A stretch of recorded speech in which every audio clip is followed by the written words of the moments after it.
Hi friends, welcome to sweet home kitchen. இன்றைக்கி நம்ம side dish recipe தான் பார்க்க போகிறோம். என்ன சைடிஷ் அப்படின்னு பார்த்தீங்க அப்படின்னா துவையல் தான் பார்க்க போகிறோம். இதை மெயின் டிஷ்ஷாகவும் நம்ம யூஸ் பண்ணிக்கலாம். சாதத்தில் போட்டு பரட்டி கூட நம்ம சாப்பிடலாம். அவ்வளோ ஒரு நல்ல டேஸ்ட்டாக இருக்கும். குழம்பு இல்லை அப்படின்னா இந்த மாதிரி ஒரு துவையலை அரைச்சி நம்ம சாதத்தில் போட்டு பரட்டி சாப்பிடலாம். தோசைக்கு இதை வச்சு சாப்பிடலாம். சப்பாத்தி செஞ்சோம் அப்படின்னா சப்பாத்திலையும் இதை வச்சு நம்ம சாப்பிடலாம். ரொம்ப நல்லாயிருக்கும். ரொம்ப சூப்பரான மாங்காய், தேங்காய் இதெல்லாம் சேர்த்து அரைச்ச ஒரு சூப்பரான டிஷ் தான் இது. இப்போ நம்ம இது பண்ணுறதுக்கு பாத்திரத்தை நல்லா காய வச்சுக்கோங்க. அரை ஸ்பூன் நீங்கள் எண்ணெய் சேர்த்துக்கோங்க. அதில் ஜீரகம் அரை ஸ்பூன் உளுந்து நம்ம சேர்த்துக்கலாம். காரம் அப்படின்னால அதிகமாக வேணும் அப்படின்னா நிறையா மிளகாய் சேர்த்துக்கலாம். நான் ஒரு 6 மிளகாய் கிட்ட சேர்த்துக்கிட்டேன். ஒரு பவுலில் தேங்காயை கட் பண்ணி சேர்த்துக்கோங்க. எந்த பவுலில் நீங்கள் தேங்காய் அளந்து எடுத்தீங்களோ அதே பவுலில் அரை பவுல் அளவுக்கு மாங்காய் இந்த மாதிரி பொடிசாக கட் பண்ணி எடுத்துக்கோங்க. 2 மல்லி இலையை நம்ம சேர்த்துக்கலாம். உப்பு சேர்த்துக்கோங்க. தூள் உப்பு இருந்தாலும் சேர்த்துக்கலாம், கல்லுப்பும் சேர்த்துக்கலாம். இப்போ இதோட பச்சை வாசனை போகிற அளவுக்கு மட்டும் நம்ம வதக்குனா போதும். ரொம்ப போட்டு வதக்க வேண்டியதெல்லாம் கிடையாது. லைட்டாக நீங்கள் அந்த பச்சை வாசனை இல்லாமல் நம்ம சாப்பிடும்போது நல்ல டேஸ்ட் கிடைக்கணும் அப்படின்றதுக்காக நம்ம ஒரு அரை ஸ்பூன் ஆயிலில் லேசாக மீடியம் ஃப்ளேமில் வச்சு நம்ம இந்த மாதிரி வதக்குனா போதும். இந்த மாதிரி நல்லா பச்சை வாசனை போனதுக்கப்புறம் நீங்கள் 3 வெள்ளைப்பூடு நம்ம சேர்த்துக்கலாம். சேர்த்த வெள்ளைப்பூடை லைட்டாக நீங்கள் மிக்ஸ் பண்ணி விட்ருங்க. இப்போது கேஸை நல்லா ஆஃப் பண்ணி நம்ம வதக்கின எல்லாமே நல்லா ஆறுனதுக்கப்புறம் நம்ம மிக்ஸி ஜாரில் சேர்த்து அரைச்சி எடுத்துக்கலாம். சின்ன குழந்தைங்களுக்கு இது ரொம்ப பிடிக்கும். ஸ்கூல் போகிற கிட்ஸுக்கு நீங்கள் இதை கண்டிப்பாக ட்ரை பண்ணி பாருங்கள். ரொம்ப சூப்பராக இருக்கும். அவங்களுக்கு நீங்கள் ஒரு தடவை இதை தோசைக்கோ சப்பாத்திக்கோ கொடுத்தீங்கன்னா அவங்க கண்டிப்பாக விரும்பி சாப்பிடுவாங்க. எப்போயுமே சட்னி, சாம்பார் இந்த மாதிரி வைக்கிறதுக்கு இந்த மாதிரி ஒரு சைட் டிஷ் பண்ணி நம்ம குழந்தைங்களுக்கு கொடுக்கலாம்.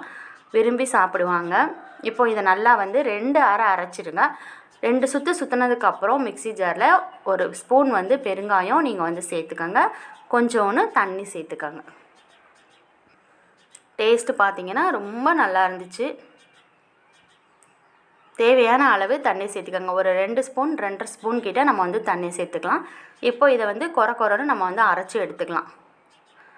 இப்போது நான் நல்ல துவையல் பதத்துக்கு நான் அரைச்சி எடுத்துகிட்டேன். ரொம்ப நைஸாக அரைக்க வேண்டாம். இந்த அளவுக்கு ஒரு பதம் வந்துச்சு அப்படின்னா அந்த பதத்துலேயே நீங்கள் அரைச்சி எடுத்துக்கோங்க. இதை இப்போ இன்னொரு பாத்திரத்துக்கு நம்ம மாற்றி எடுத்து வச்சுக்கலாம். இதை நீங்கள் தாளிக்கணும் அப்படின்னு நினச்சிங்கன்னா எண்ணெய், அரை ஸ்பூன் கடுகு, ஒரு பட்டை மிளகா, மல்லி இலை சேர்த்து நீங்கள் தாளிச்சிருங்க. இல்லை நான் அப்படியே சாப்பிட்றேன் அப்படின்னாலும் நீங்கள் இதை அப்படியே சைடிஷாக வச்சு சாப்பிட்டாலும் ரொம்ப சூப்பராக இருக்கும். ஏன்னா நம்ம ஏற்கனவே எண்ணெயில் போட்டு நல்லா வதக்கிட்டோம். அதனால் டேஸ்ட் பார்த்திங்கன்னா ரொம்ப பக்காவாக இருக்கும். ட்ரை பண்ணி பார்த்தீங்க அப்படின்னா ரொம்ப சூப்பரான ஒரு டேஸ்ட் உங்களுக்கு கிடைக்கும்.